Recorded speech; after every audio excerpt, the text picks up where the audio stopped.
what's up you guys, it's Ch33 and welcome back to my channel. In today's video we're going to go into chapter 33 of Lost by James Patterson. So let's get right into this video. This video may contain sensitive topics and foul language. If you do not wish to continue, I suggest you click off the video now. You have been warned. A few minutes later, Marie and I led our two prisoners back toward the apartment building. I wasn't prepared for what I saw. I stepped past the battered door still hanging at an angle and got my first good look at the apartment that held large groups of people. Human smuggling made real. These dazed and scared people, some of them near starving, stared up at us with no hope in their eyes. One young woman looked too exhausted to cry. Her blonde hair was a tangled mess, and her ribs were showing under a translucent nightgown. Inside, it got worse. The stench of urine and unwashed bodies assaulted my senses. Add the sharp smell of gunpowder from the flashbangs and gunfire, and it was brutal. The odor seemed to have a life of its own. It made my eyes water. No one should ever have to live like this. I was angry at myself for not acting fast enough. It was frustrating that something as terrible as human smuggling was so widespread.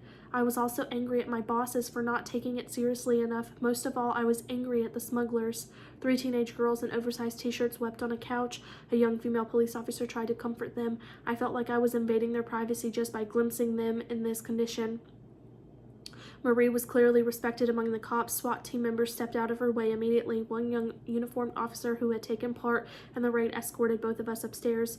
Marie looked over her shoulder as we walked. You can see this was a relatively big operation. There were 26 people housed here and 5 men running the place. The 2 we caught are known drug runners from the Rotterdam area, but there were two fatalities in the raid. We stopped on the 3rd floor. Several uniformed officers stood around the corpse of a pudgy middle-aged man. He had 4 bullet holes in his chest and 1 in his right cheek.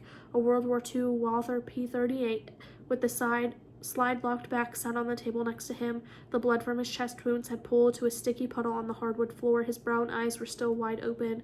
His Nirvana t-shirt looked to be original. It had faded lettering and a few tears in it. It was hard for me to muster much sympathy for a modern-day slaver. Marie said he fired 6 rounds. They fired 16. Then she led me farther into the room. I felt a wave of sorrow looking down at the next body. It was a young woman sprawled across a velvet couch. Someone had placed a blanket over her body, but her face was exposed. She was young, 19 or so. Blood still trickled from the corner of her mouth.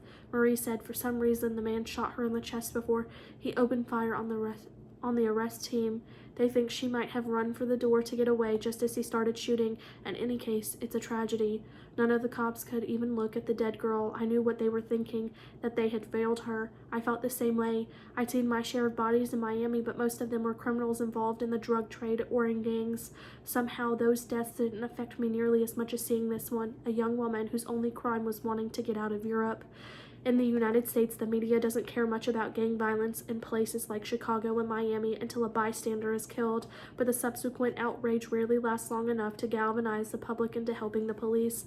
I thought of all the things this young woman might have done with her life. She might have had children eventually. A death like this can ripple through eternity.